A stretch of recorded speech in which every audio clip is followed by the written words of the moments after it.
Muốn đậu phỏng vấn ở Malaysia, nghe mình mách bí kíp.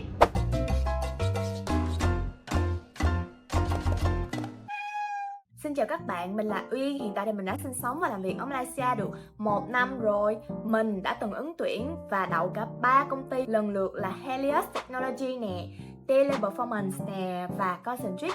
Cho cả hai vị trí rất là hot đối với những người Việt Nam muốn sang Malaysia sinh sống và làm việc là Content Moderator và Customer Service.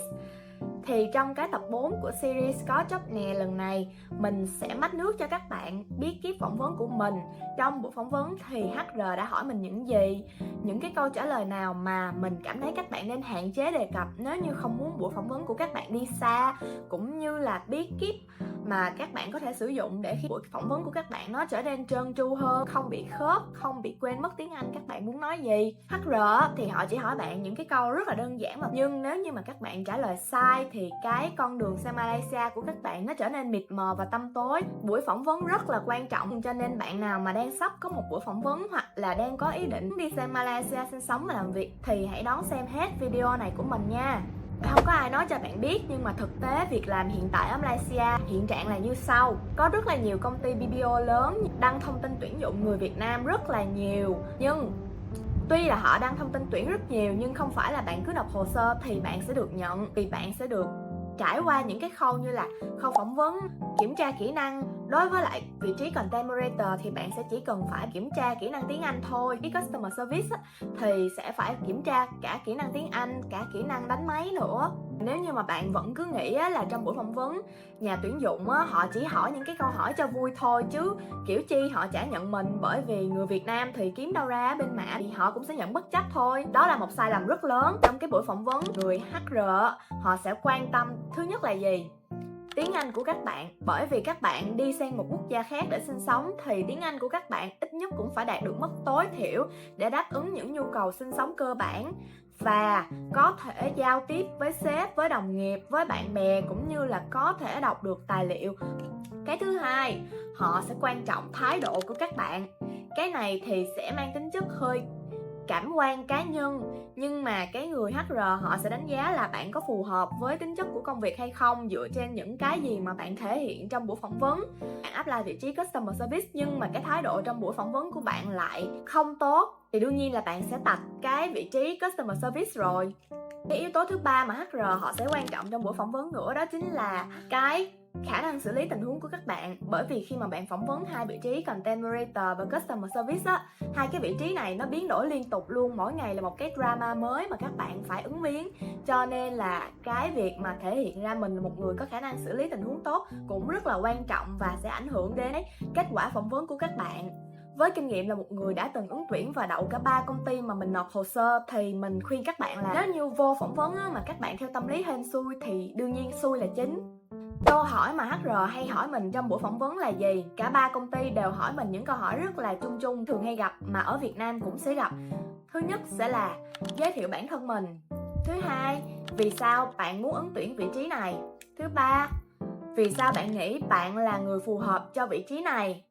Thứ tư, bạn sẽ giải quyết áp lực như thế nào? Điểm mạnh, điểm yếu của bạn là gì? Thì đối với những cái dạng câu hỏi như thế này về bản thân, các bạn nên trả lời ngắn gọn, xúc tích, giới thiệu tên, công việc trước đó là gì, công việc trước đó có thể bổ trợ gì cho công việc mà các bạn đang ứng tuyển, chứ các bạn không nên nói dài dòng lan man. Sở thích của tôi là tôi có bao nhiêu anh chị em, thì HR họ sẽ không muốn nghe những cái điều này. Đối với những cái dạng câu hỏi giống như là vì sao bạn muốn làm việc ở công ty của chúng tôi, vì sao bạn cảm thấy đây là cái công việc phù hợp, vì sao bạn muốn đi sang Malaysia sinh sống và làm việc. Tốt nhất nếu như mà các bạn có một cái lý do chính đáng thì các bạn có thể nêu ra. Còn nếu như lý do lớn nhất của các bạn là vì tiền, mình khuyên các bạn là không có nên quá thẳng thừng và đề cập đến cái tiền bạc như vậy. Các bạn có thể đưa ra một cái câu trả lời nào đó thảo mai hơn một chút. Ví dụ như là tôi có biết thông tin về công ty của các bạn, tôi cảm thấy công ty của các bạn có đường lối chính sách tốt và tôi cảm thấy mình là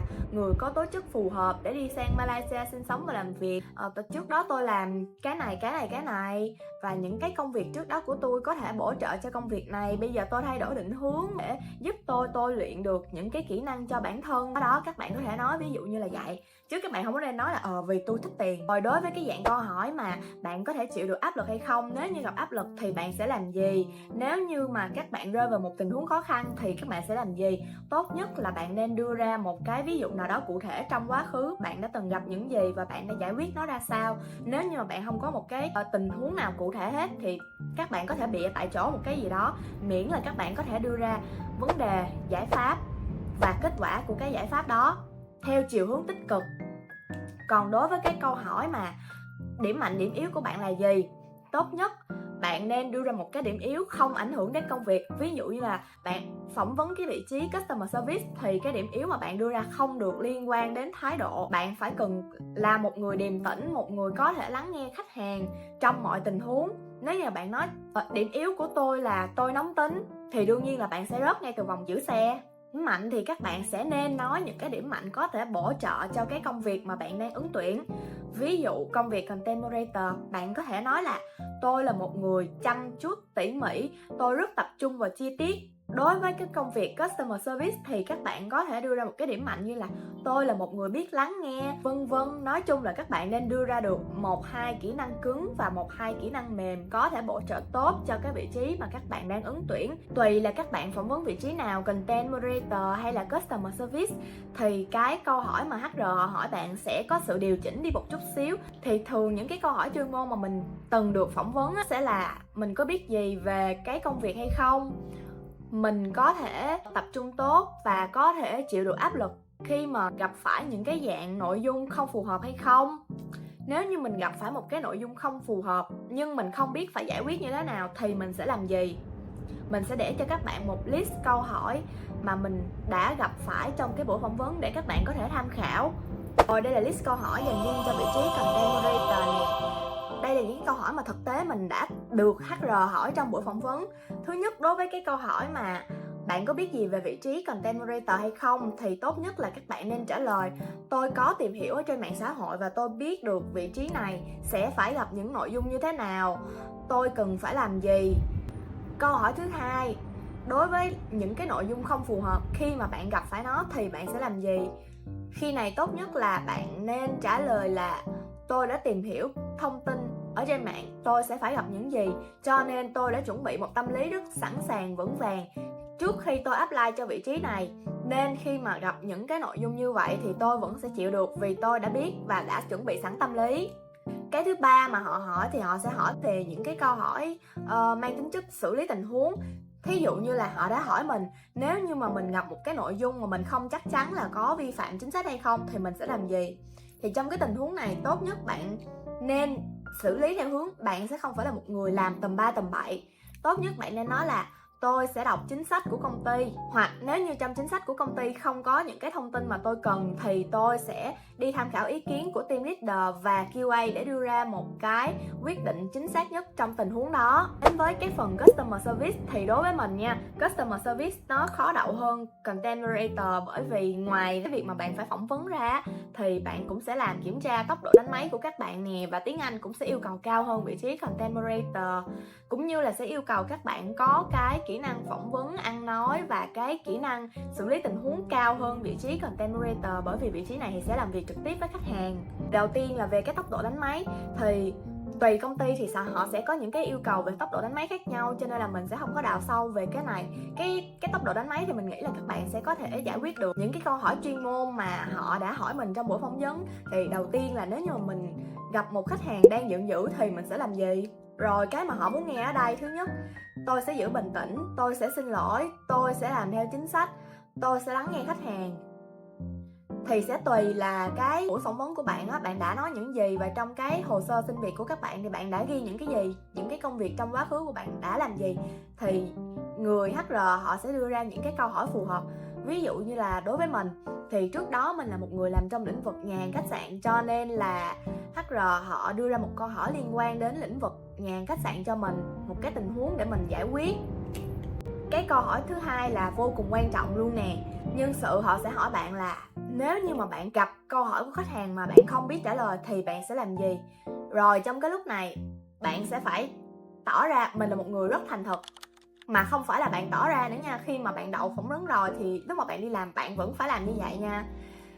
Bạn sẽ nói là tôi rất là xin lỗi người khách hàng đó, tuy nhiên hiện tại tôi chưa thể đưa ra câu trả lời ngay bây giờ, xin hãy cho tôi 5 phút 10 phút để tôi có thể tìm đến người quản lý của mình, một người có thẩm quyền cao hơn để giải quyết cái vấn đề này. Đó, nhân sự họ sẽ muốn coi là bạn sẽ tự đưa ra quyết định tầm 3 tầm 7 hay là bạn sẽ tìm đến một người có thẩm quyền hơn. Bởi vì trong những cái tình huống như vậy thì bạn nên tìm một người có thẩm quyền hơn, đúng không? Nếu như bạn đưa ra một cái quyết định gì đó bậy bạ thì đương nhiên là những cái hậu quả gì đó bạn sẽ không có chịu trách nhiệm được. Thứ ba mà mình từng bị hỏi đó chính là nếu như mà có nhiều khách hàng cùng liên hệ mình một lúc thì mình sẽ làm như thế nào.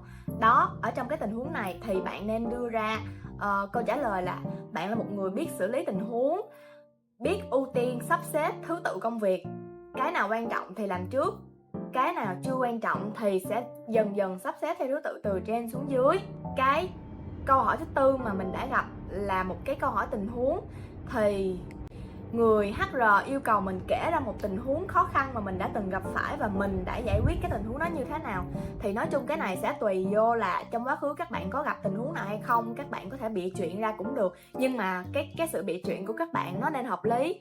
Ví dụ như là các bạn có thể bịa ra một cái như là mình chưa bao giờ gặp phải một cái tình huống chăm sóc khách hàng nào đó khó khăn trong quá khứ, tuy nhiên trong cuộc sống thì mình cũng đã từng gặp phải một cái vấn đề như sau. Rồi bạn đưa ra một cái phương án giải quyết và cái kết quả giải quyết đó là gì. Tốt nhất bạn cũng nên đưa ra một cái kết quả giải quyết tươi sáng luôn. Nói chung là bạn có thể bịa ra bất cứ thứ gì miễn là nó tươi đẹp và nó có một kết quả tốt. Phỏng vấn ở Malaysia thì nhìn á, cái thái độ của cái người nhân sự giống như là đang xã giao với các bạn. Nói chung là họ rất là vui vẻ, niềm nở, lắng nghe nhiệt tình và họ cũng có thể hỏi bạn rất sâu về những cái sở thích cá nhân của các bạn. Nhưng mà các bạn đừng có tưởng như vậy là các bạn đậu việc, bởi vì cái văn hóa ở Malaysia thì họ rất là thân thiện.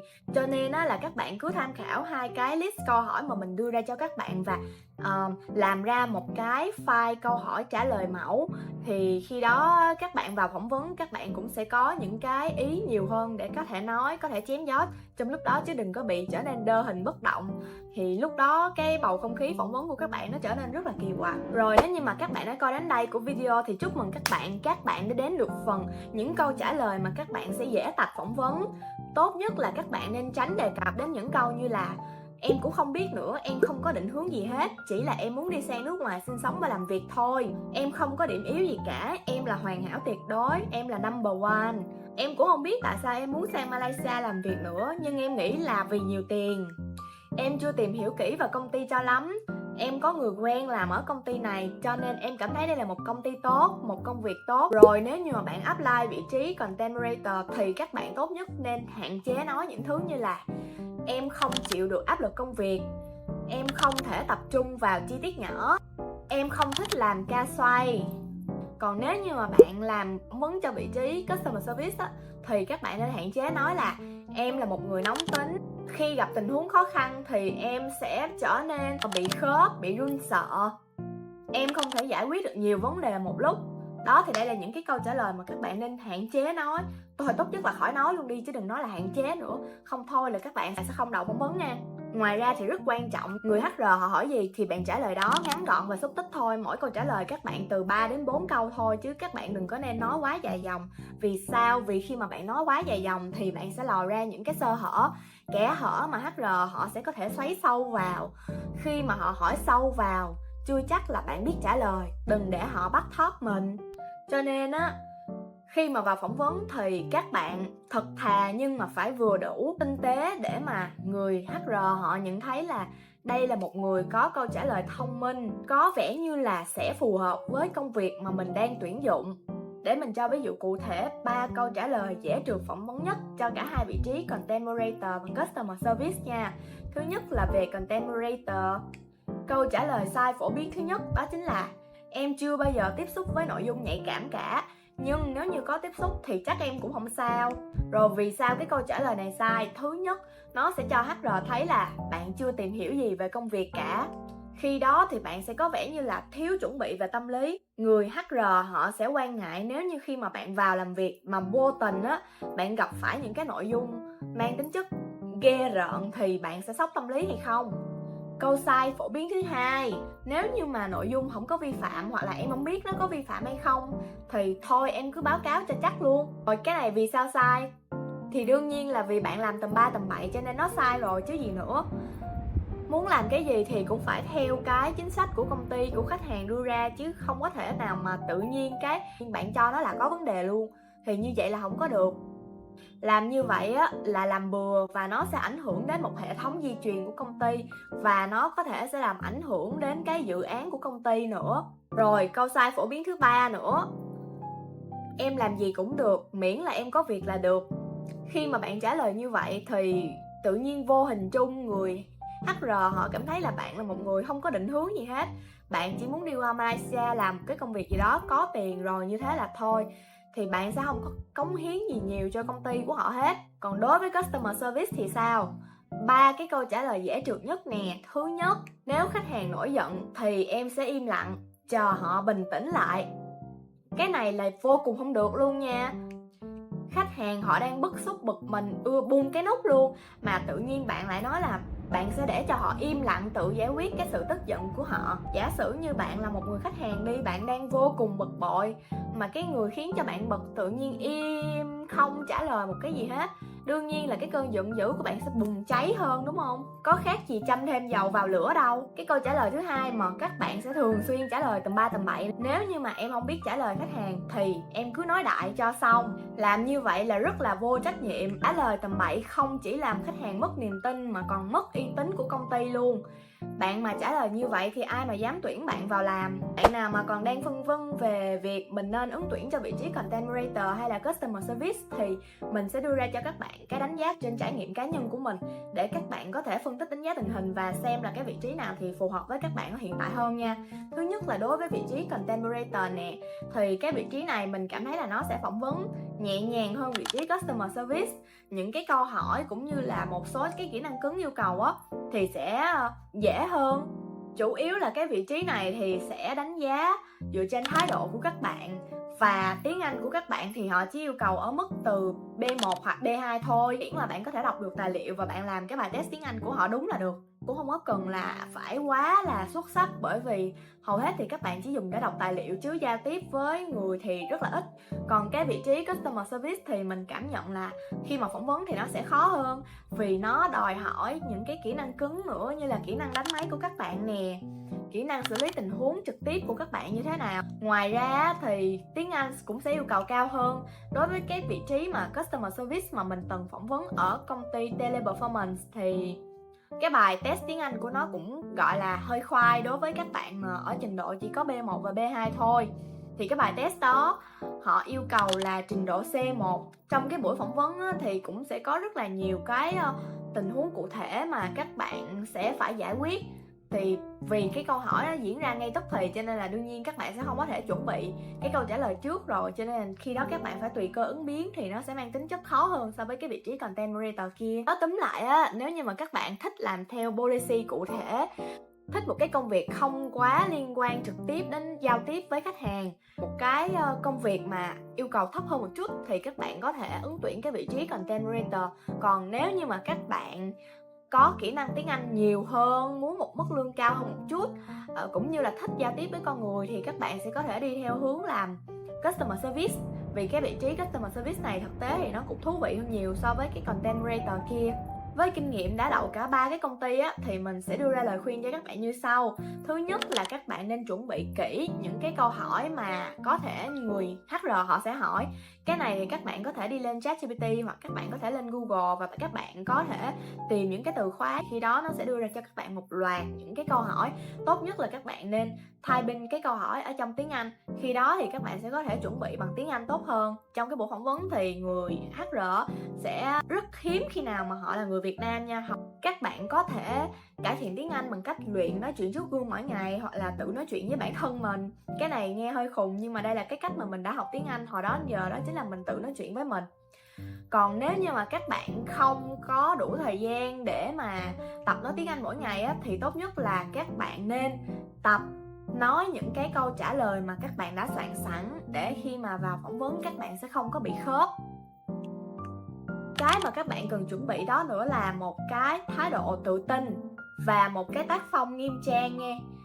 Ý là nó cũng không có cần quá nghiêm chỉnh như là bạn phải mặc áo sơ mi, áo vest gì.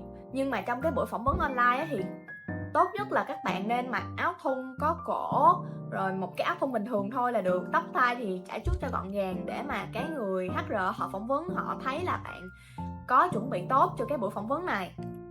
Ngoài ra cái này thì mình nghĩ là nó là cái điều cơ bản, nhưng mà thôi mình cũng nhắc luôn, đó chính là các bạn nên tìm hiểu kỹ về cái công ty. Vì đôi khi á, người nhân sự họ sẽ hỏi bạn là bạn có biết gì về công ty của tôi không? Hoặc là họ sẽ hỏi bạn là bạn có biết BPO là viết tắt của từ gì không? Hoặc là họ sẽ hỏi bạn bạn có biết KPI là viết tắt của cái gì không? Thì khi này bạn không có chuẩn bị gì hết, bạn sẽ ú ớ tôi cũng không có biết nữa. Thì lúc này á, cái người nhân sự họ cũng sẽ giải thích cho bạn những cái thuật ngữ này là gì, nhưng mà họ sẽ trừ bạn 1 điểm nếu như mà họ nhân từ. Còn nếu như mà họ ác độc thì họ sẽ trừ bạn âm điểm. Rất chắc. Rồi mình sẽ cho các bạn cái mẹo mà mình đã từng sử dụng để có thể đậu cả 3 cái công ty. Đầu tiên, cái này là mẹo cá nhân thôi nha, mình chia sẻ. Thì vì đây là một cái buổi phỏng vấn online, nó sẽ khác với buổi phỏng vấn trực tiếp, cho nên là các bạn có thể soạn thảo sẵn những cái câu hỏi mà các bạn nghi ngờ là người HR sẽ có thể hỏi bạn. Sau đó các bạn có thể soạn sẵn những cái câu trả lời bằng tiếng Anh mà các bạn muốn trả lời. Thì khi mà vào phỏng vấn, các bạn có thể mở song song 2 tab, một tab là tab phỏng vấn và một tab sẽ là tab câu trả lời. Thì khi mà HR họ hỏi tới cái câu gì, các bạn có thể tìm cái từ khóa keyword của cái câu trả lời và các bạn có thể đọc cái nội dung giống như là một cái người phát thanh viên mà đang đọc cái lời thoại ở đằng trước mặt khi mà quay hình vậy đó. Thì làm sao mà cái người nhân sự họ biết được, bởi vì bạn với họ đang cách nhau một cái màn hình mà. Nếu như mà trong buổi phỏng vấn bạn run quá thì bạn có thể nói chậm lại. Đừng cố gắng nói với một tốc độ rất nhanh, vì khi mà bạn nói nhanh, bạn có thể sẽ nói lặp từ, líu lưỡi, mơ hồ, hoặc là bạn sẽ nói bị có sơ hở để mà người HR họ sẽ đào bới vô cái điểm đó. Ngoài ra thì bạn nên test mạng, test micro của các bạn có hoạt động hay không. Vì mình đã gặp trường hợp khi mà mình đang phỏng vấn với công ty Concentrix, tự nhiên wifi nhà mình quá yếu và mình bị văng ra khỏi cuộc họp. Khi đó thì HR họ cũng cho mình quay ngược lại vào cuộc họp.